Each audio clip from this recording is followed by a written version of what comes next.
Good afternoon, everyone. We're on the top of the hour. It's 2 o'clock, and we're going to get started with the next portion of the Community Development Block Grant webinar, and it's going to be covering our capital improvement program. I believe Cheryl Cook would like to start with the introductions. Yes, Or thank you, I Sylvia. Hi, I'm Cheryl Cook, Deputy Director of Planning and Community Development, and I wanted to welcome you to the 2023 CDBG grant webinar. As you know, this is an important meeting because we use federal funds to fund your capital and public service grants. So please pay attention to Sylvia and Erica so that your grants or your applications are correct so that we can consider them for funding. I just wanted to say one thing. As I mentioned at the contract meeting last year, if your nonprofit needs to retrain your staff, diversify your funding, or strengthen your board, please look at the Allstate Foundation's Nonprofit Leadership Center and apply. We plan on looking favorably next year to those who complete the program. You can take the course online or in person, and it's free. We look forward to receiving your 2023 applications, which we know will positively impact Cook County.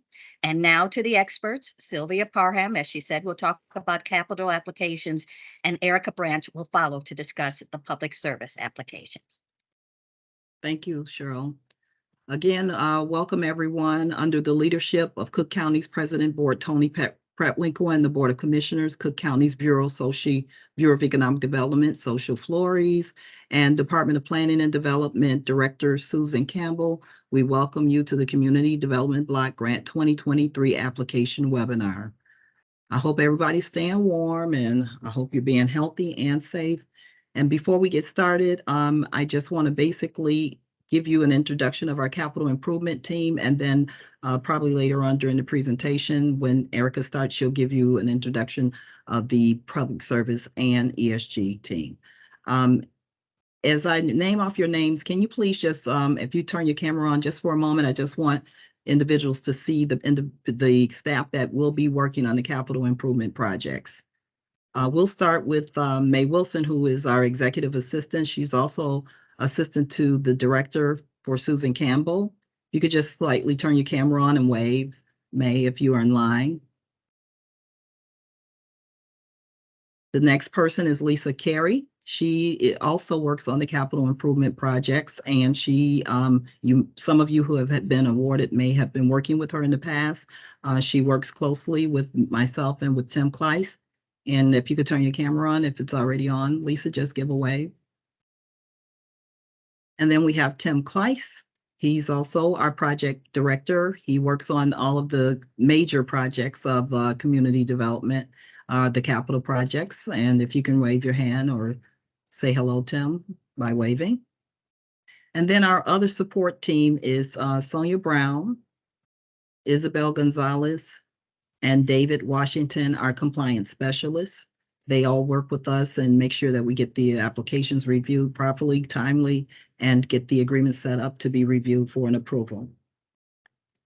So today we will begin going over the application process.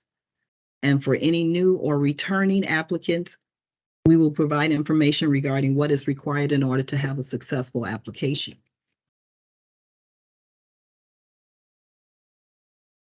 Keep in mind that your applications process is extremely competitive. And just to give you a little bit of background, in program year 2022, our average annual allocation from HUD is approximately $10 million, $10.3 million to be exact. And we receive we have 134 municipalities that we have to service, as well as 75 nonprofit agencies. So again, you can see that it's extremely competitive. The funds that we receive on an annual basis is approximately $25 million. Last year, we received 81 applications, and we were only able to award 21. Our normal allocation of $6.7 million, we would award 31 projects, but we only awarded 21 this year, which is approximately $4.9 million. So we're working diligently to try to make sure that we get as many projects off the ground and running and moving smoothly as possible. As we move into the presentation, please feel free to put any comments into the chat. and we will respond to those at the end of the presentation. The content of the 2023 CDBG application webinar consists of us, first of all, meeting a national objective. These are requirements that come from HUD, which is our primary funder. And as I mentioned, the total amount of awards that we received annually is very small considering those of other communities such as the city of Chicago. The city of Chicago receives approximately $86 million annually, and that's a large amount compared to our $10.3 million. We will be reviewing the program requirements as I go into the application review. We would talk about the threshold requirements, the capital improvement project priorities, which projects and activities are eligible, the types of projects that we fund, as well as which projects are prohibited. I'll give you a little bit of background on our economic development criteria, as well as demolition and the application evaluation process, as well as the 2023 application highlights. We'll talk about the program funding and then give you a little bit of background on the application review.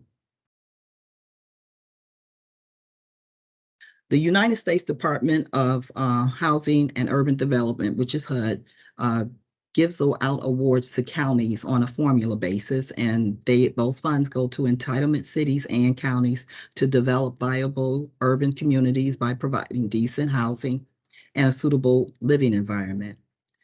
This program was funded in 1974, and HUD will be celebrating 50 years next year. So we're going to be looking for projects that come in that could qualify to be listed as a success story during their 2024 50-year anniversary. The nature of the program is basically to carry out a wide range of development activities directed towards revitalizing neighborhoods, economic development, and providing community facility services. So we work very hard to try to provide those services to the communities, and that's the purpose of you being here today, is for you to be able to submit a project or an application that we can carry on and hopefully assist you with making sure that project is moving forward. The national objective for completing your application is primarily three categories. They would be a primary objective, which is to fund a low to moderate income person, and that person must be at least 70% of the CDBG funds applying towards low and moderate income persons. The second objective is to aid and prevent or eliminate slum and blight in an area basis, a spot basis, or to be in an urban renewal area. And the third objectives would be to address a need or urgency for demolition projects. And that need and urgency basically is applied when there is a site that is deemed a health and safety issue to the community, and it has only been in that disrepair for 18 months. Anything past 18 months would no longer qualify as meeting an urgent need, so you would not be able to submit an application for a demolition project of that nature. The program requirements basically serve as the funding year for exceptions of several projects. We have in our entitlement jurisdiction right now approximately 134 municipalities that we serve, and we have like only 14 that are an exception. And that means that those projects cannot be funded. The areas fall in Chicago, being number one because they have their own entitlement funding. We have Skokie, Evanston, Arlington Heights, Des Plaines, Mount Prospect, and that's just to name a few. You can find the additional unaccepted applicants or agencies or municipalities that do not qualify on page 4 of the 2023 CDBG application. The eligible activities fall in the area under capital improvement. We have infrastructure projects, public facility projects, and as I mentioned before, demolition. And then the added services would be special economic development, social services, and micro enterprises. Under the administrative requirements, we require that an environmental review is completed. We go through a procurement process. We want to make sure that municipalities have ordinances for fair housing. And then also we look at some of the lead-based paint and relocation and acquisition. Over the years, we have not done too much acquisition, but we will be looking to gear up some of those in the near future. And then last but not least, the project must be consistent with the Cook County's current consolidated plan. And all of this information is available on Cook County's website. We will have that information available throughout in the remaining of the slides towards the end. And I'll show you how you can access the 2011 and 2015 ACS Census Tract and Block Group information, which is a part of the application that is required.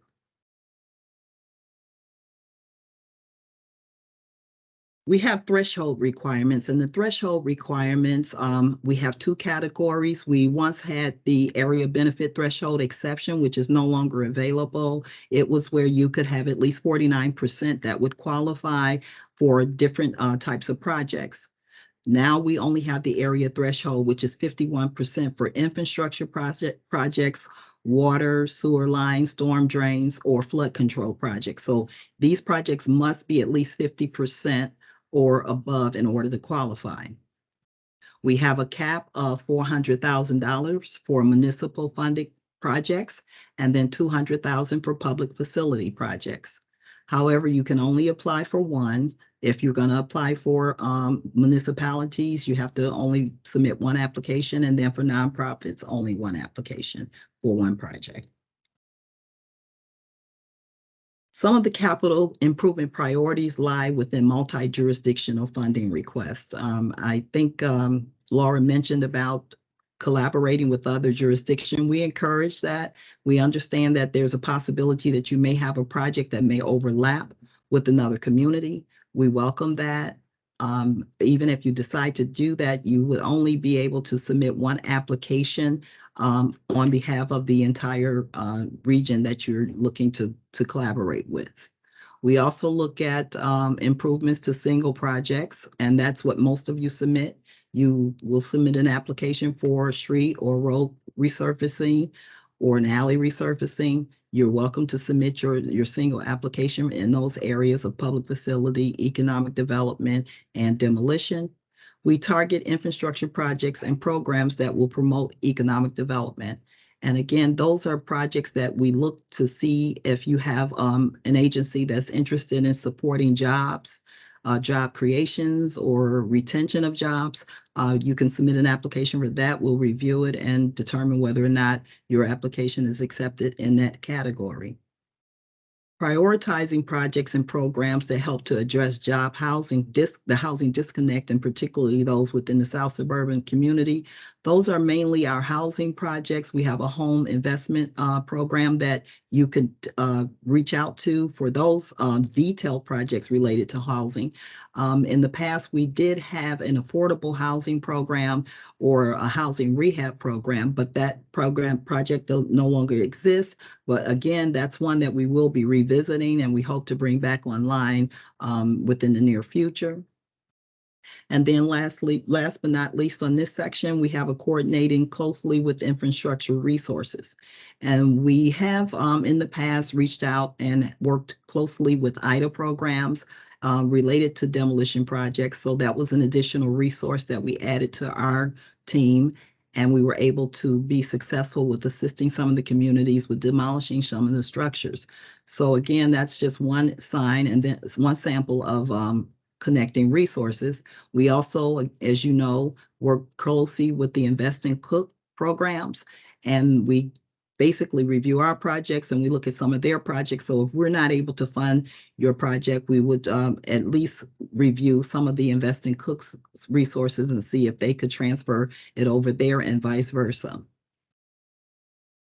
The next category is specific to eligible activities or eligible projects. You may use the CDBG funds to fund infrastructure, ADA compliance renovations for public facilities and capital improvement projects. We have residential, non-residential structures, relocation and demolition, as I mentioned before.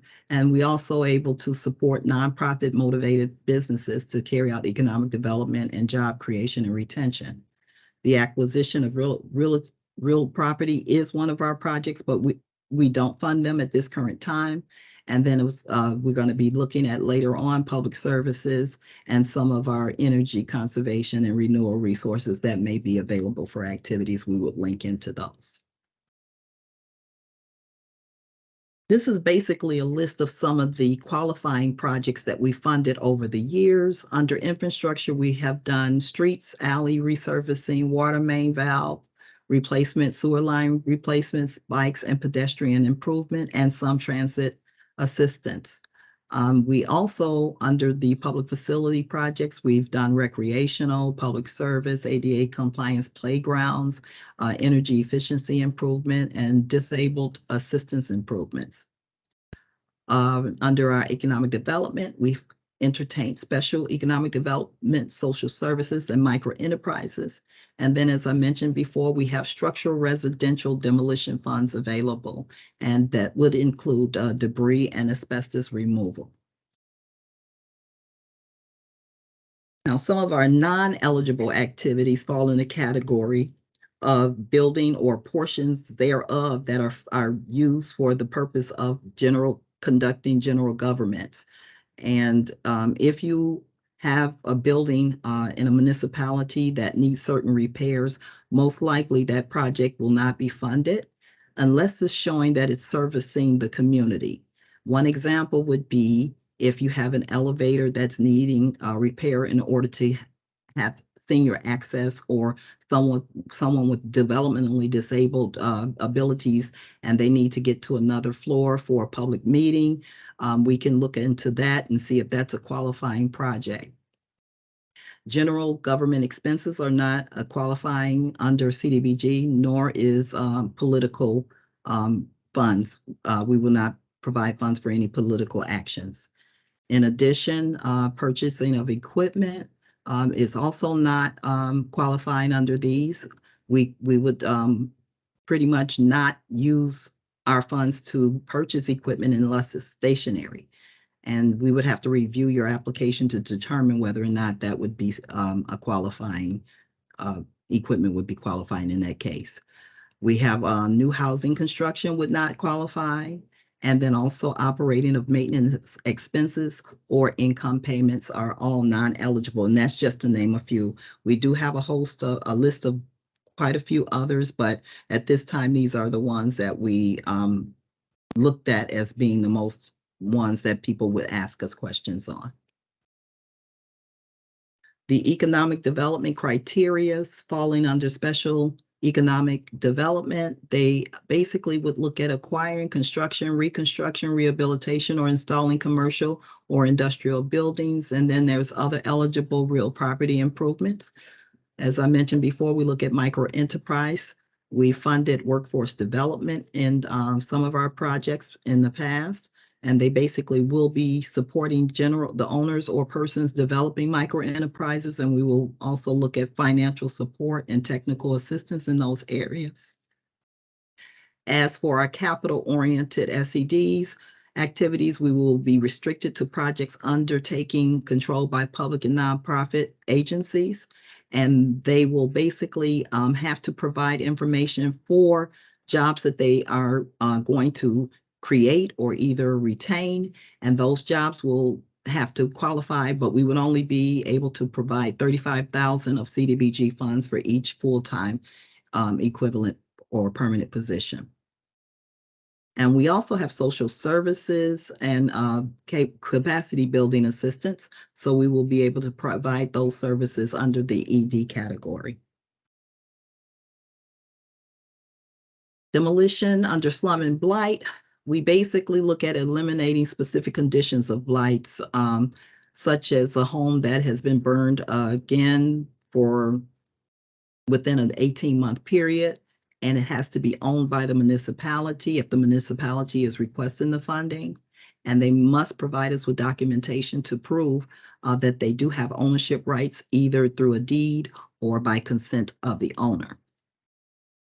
And the urgent need again, you must have an emergency condition on the structure where there is severe damage, or it could be a health or safety issue to the community. And again, it must also be within that 18-month period in order to qualify. We have an application evaluation period after you submit your applications, and we will be having a team of reviewers. We will also be sharing some of our information with the Invest and Cook program. But our criteria consist of a total of 100 points, and these are the categories that we will be doing the evaluation on. It would be under project need, and basically, our review would be our capital team will go out, review your projects to make sure that the projects that you've identified does qualify. We will look at the conditions of the project in terms of roads being in disrepair. We will look at facilities on the public facility side to see if the issues that exist comply within the ADA compliance category.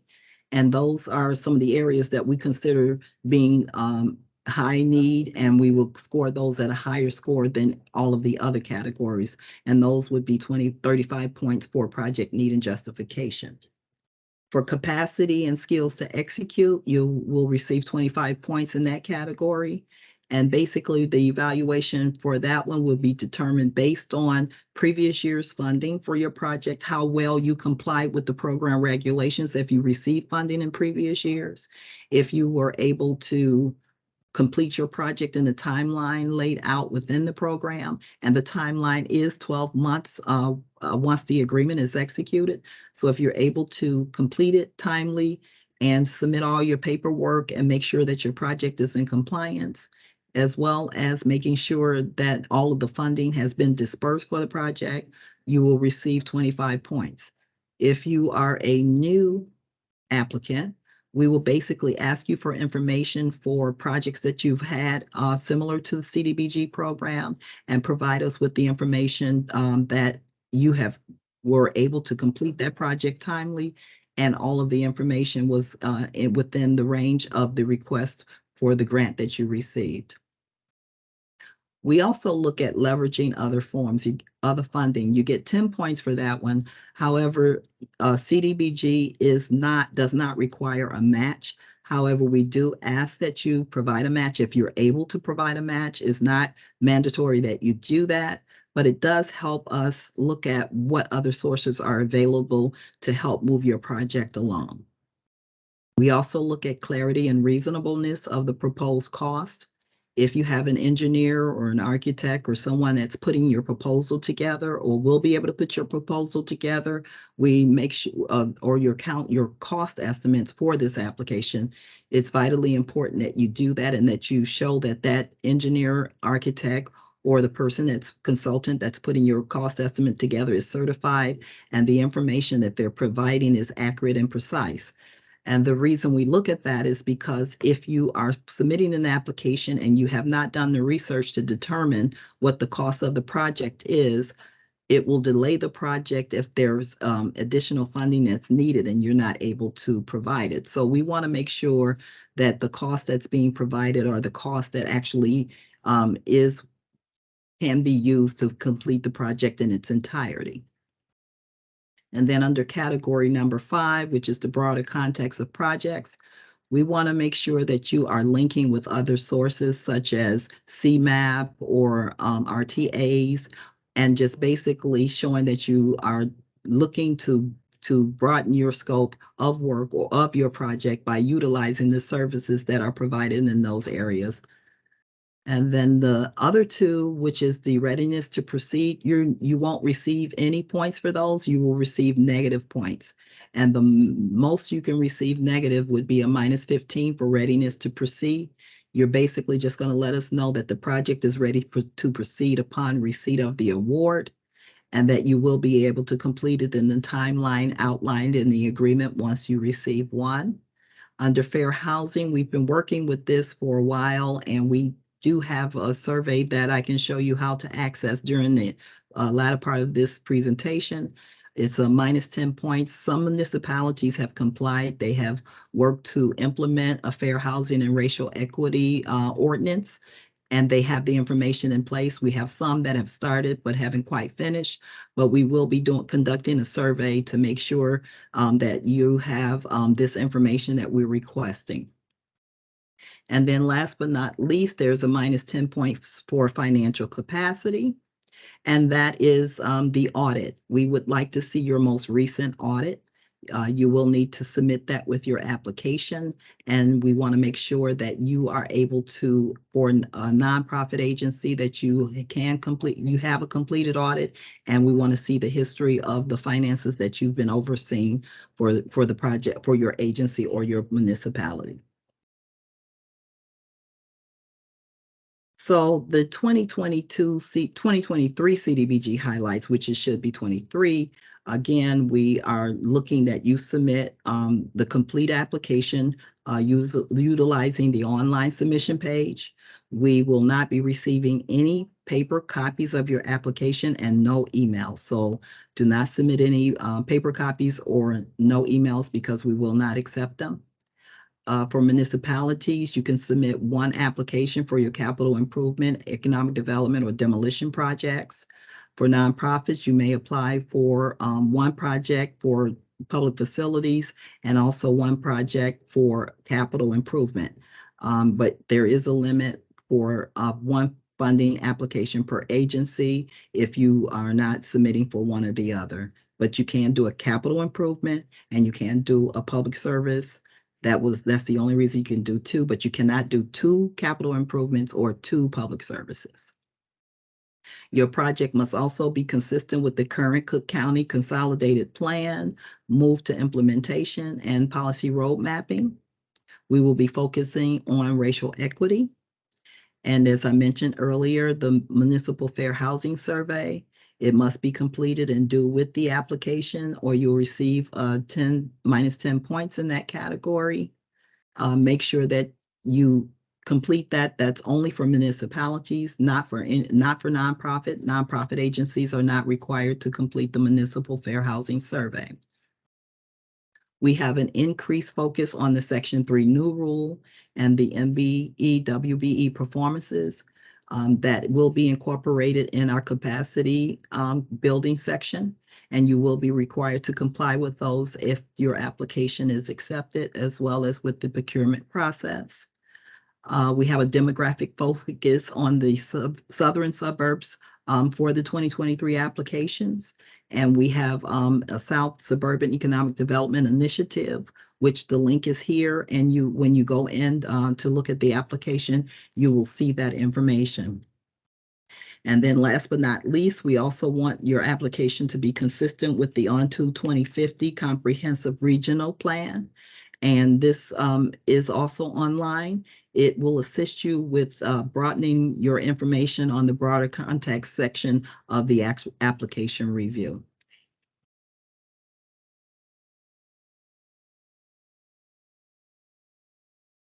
So now we look at the program funding cycle and timeline. We started the program year, this year would be October 1st, 2022 through September 30th of 2023. Our applications became available on January 18th, and today is the webinar.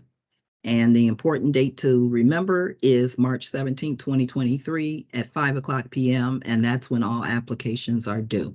No exceptions will be made. So again, please make sure that you start working on your application if you haven't already done so, and make sure that you provide all the information that's being requested within the application for your municipality or your agency. The application review period will begin as the moment we receive all of the applications, and we will hope to complete them by the end of May to be ready to be submitted to the EDAC board for a public hearing as well as an approval. And we hope those approvals are completed in June to be submitted to the Cook County Board for review and final approval in July.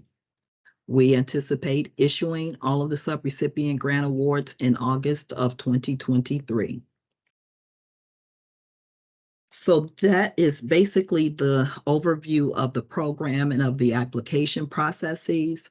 I just want to basically show you some of the information if you haven't already had the opportunity to go on the website and look at the application. This is where you would actually begin the process. You would click on the 2023 CDBG grant application, and that will basically take you to the application from the guide here, and the application is here. You have a submission page on the bottom. Please be sure to complete all of the sections here. And once you complete the sections, you want to make sure that you double check and everything is in. Make sure your dollar amounts are in, your matching amounts are in. You're including your county and district information, region. So everything that has an asterisk by it, please be sure to include that information. Here, you're going to state whether or not you will be applying for the Invest and Cook projects as well. So we'll know which projects may link, and then upload all of your information, including starting with your application, your resolutions and your certifications, and your matching funds, and all of the support for here. And this basically, this submission page is applicable to the capital improvement portion. So make sure we have that information as requested. We also have the actual application. And the application, again, we ask that you complete it in its entirety. Any incomplete applications will not be accepted. So take your time, make sure you're filling in all the sections. And some of the main sections is this is the checklist. Make sure you go through for the municipalities and you have your resolution match information as mentioned for nonprofits. You make sure you check off all of the information that's required here. Make sure we have a copy of your 501c3 and the list of your board of directors. And again, make sure that your agency is currently in good standing and we have that certification attached and uploaded to your application. Again, you will lose 15 points for each item that's up here that's not there. And most likely that will put you in a low scoring on your review. And we don't want to have that because we want to make sure that we can consider your project. The deadline again is Friday, March 17th at 5:00 p.m. Again, make sure all of your applications are in. Don't wait till the last minute because you can have some computer glitches and you don't want to lose out on not getting funded for a project just because you weren't able to upload it and there was some issues at the last minute. You're going to complete this section, which is pretty much self-explanatory.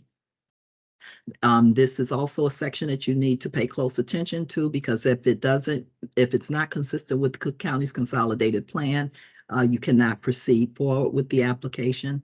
And then we also want to make sure if you had any previous year's funding that you indicate whether if those projects are still active or not. We will be looking at that category as well.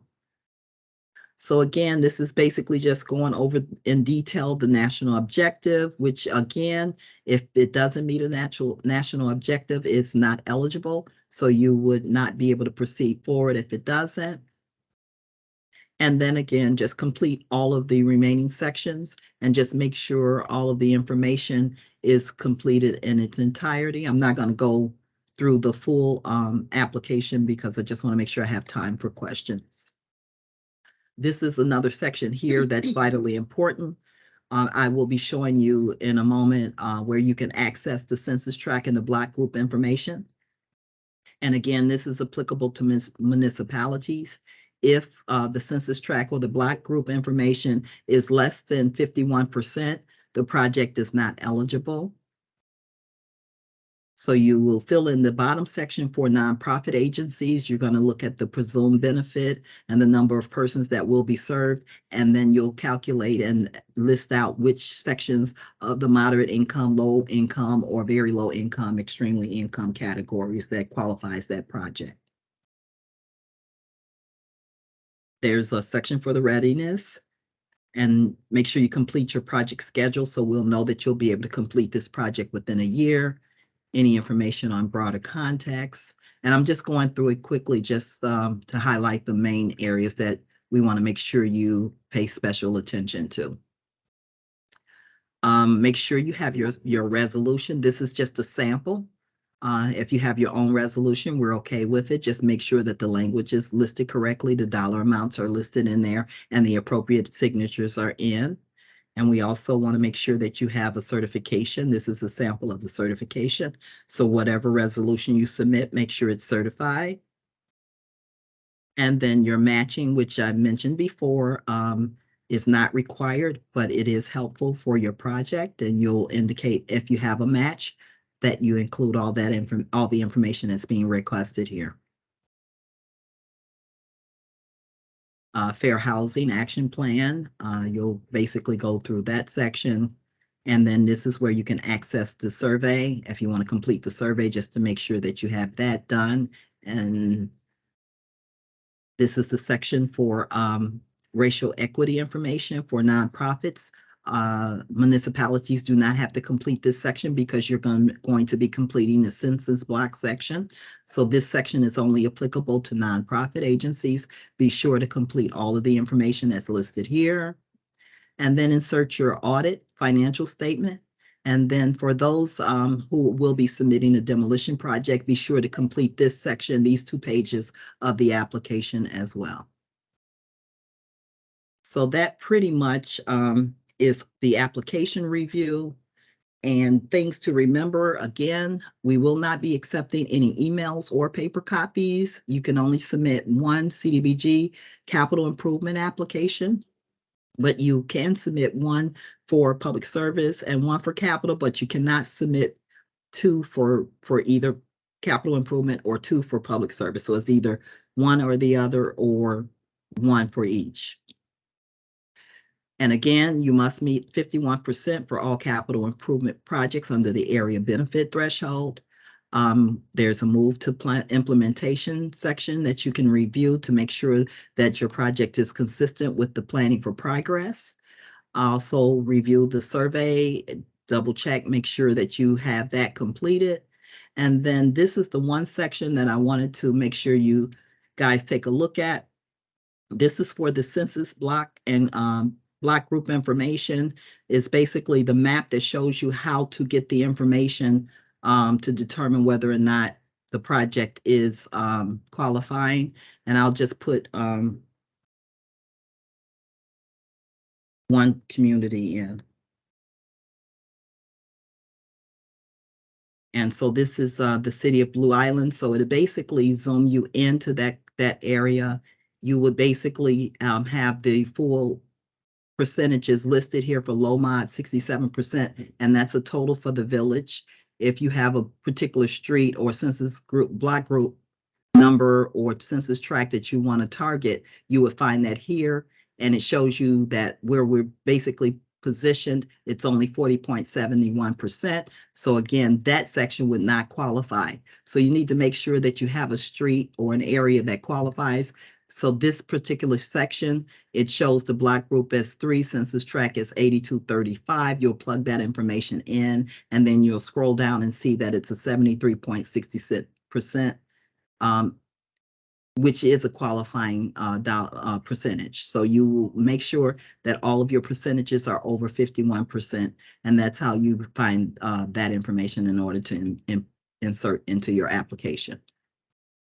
So that's pretty much all we have. Be sure to complete your application checklist. Be sure to submit your application. If you have questions, reach out to myself or some of the other team members that I introduced to you earlier.